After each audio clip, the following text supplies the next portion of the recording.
Well, just to sum up, I think that you need to divide the issue into the short term, the way that Europe managed the energy shock that occurred in the wake of the Ukraine war. I think it was magnificent. Europe managed to diversify sources of energy supply. Countries like Norway stepped in with increasing production, and then Qatar and, of course, the US releases part of its astronomical reserves. And and also a mild winter, one must acknowledge. Yeah. We don't know about the next winter.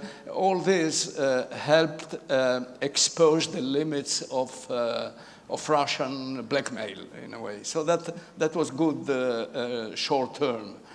Bear in mind that the Middle East is bringing some good news to Europe, I think. The Economist cover story a couple of weeks ago, or 3 weeks ago, was the new Middle East. It described how the emerging powers in the Gulf, for a change, they are no longer recycling the mountain of petrodollars to the US, but rather to other countries, including Europe. The sovereign fund of the Saudis is now about 700 billion, and soon it's going to triple. And once you invest massively in Europe, you cannot really be interested in this cycle of boost and slumps of energy supply. I guess you won't have the kind of Saudi Arabia that you had in the energy shock 50 years ago during the Yom Kippur War, and you might not even have the Saudi Arabia that was recalcitrant to follow Biden at the beginning of the crisis. Right. They didn't increase production, and they were sort of allies with the Russians. So I think that you are going to have a Middle East that is converting its, diversifying its economy, from building shiny cities in the desert to artificial intelligence. I think they are serious about it. We are not here to applaud democracy in the Emirates, nor in Saudi Arabia, but yes, the intentions to go serious into diversifying the economy. And I think that this is good news for Europe in terms of energy supply. Excellent. The problem is long term.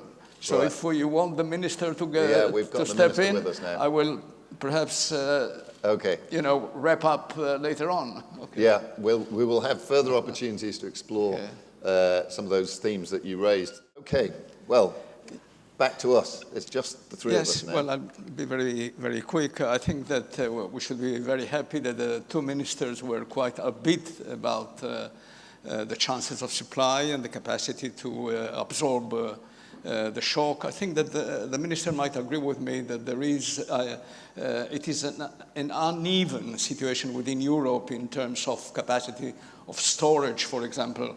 The Spaniards are quite advanced in these other countries, Germany less so. I think that inter-European solidarity remains still to be improved.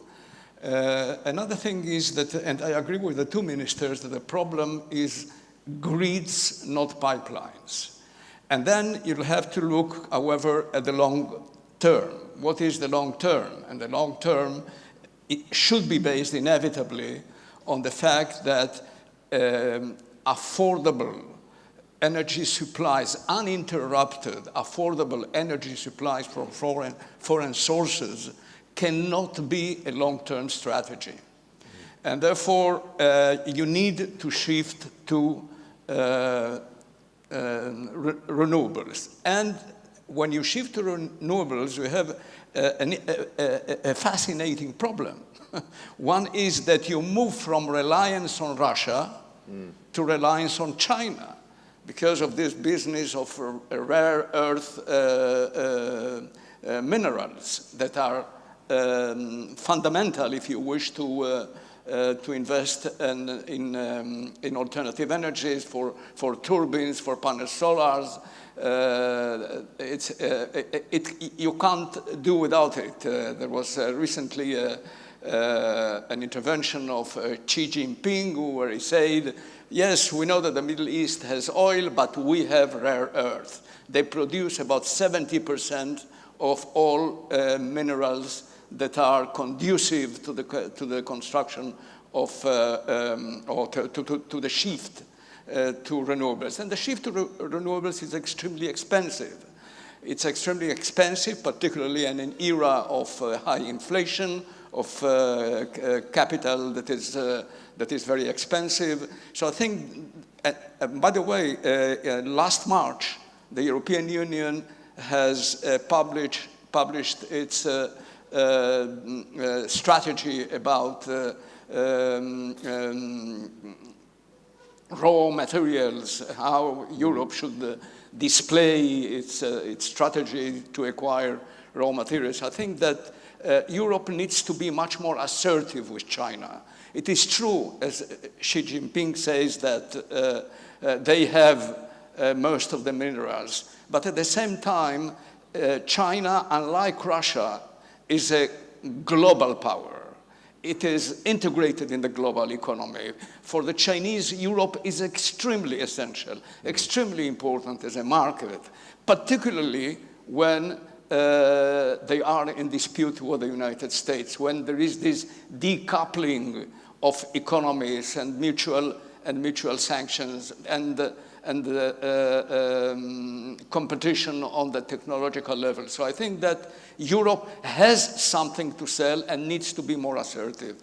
Only the other day, the Philippines faced the Chinese on the South China Sea, and the Chinese were stopped because they were encroaching on the economic autonomous zone of the Philippines. So I think that Europe should develop a strategy that is a mixture of engagement with Russia, but at the same time, with China, but at the same time be assertive. Now there is another problem for renewables, and it is populism. Populism in European politics, as you have populism everywhere else. Alternative for Deutschland in Germany, for example, have now started a campaign against what they call green fascism. This is because the government is trying to change heating houses through electricity system rather than oil and gas. And you saw it in Britain, yeah, with Prime Minister Rishi Sunak stopping for sometimes as a result of legitimate pressure that comes from industry, from farmers. But Gilets jaunes in France started as a protest movement against green energy duties. The slogan of Gilets jaunes was, they think of the end of the world, we think about the end of the week. I mean, we need to live. So I think that all of it requires a major European unified strategy. Energy efficiency is not something that only one of the countries need to engage in. I think the directives come from the European Union, and Europe is doing a good job in it. Renewables presumably should be now around 20% of all energy production and supply, and I think that the Germans are not there yet. Some countries are in the 20%. Germany is not. Germany finds it extremely difficult to shift from Angela Merkel's historic decision to shift from nuclear power. The French have only nuclear power. The Spaniards have sufficient supply of gas, but connectivity with Europe is poor. So there is lots that should be done within the European Union to make the uneven conditions into more solidarity-driven. And the last point, if I may, during the shock of 50 years ago, there was a master diplomat around. And the master diplomat was Henry Kissinger.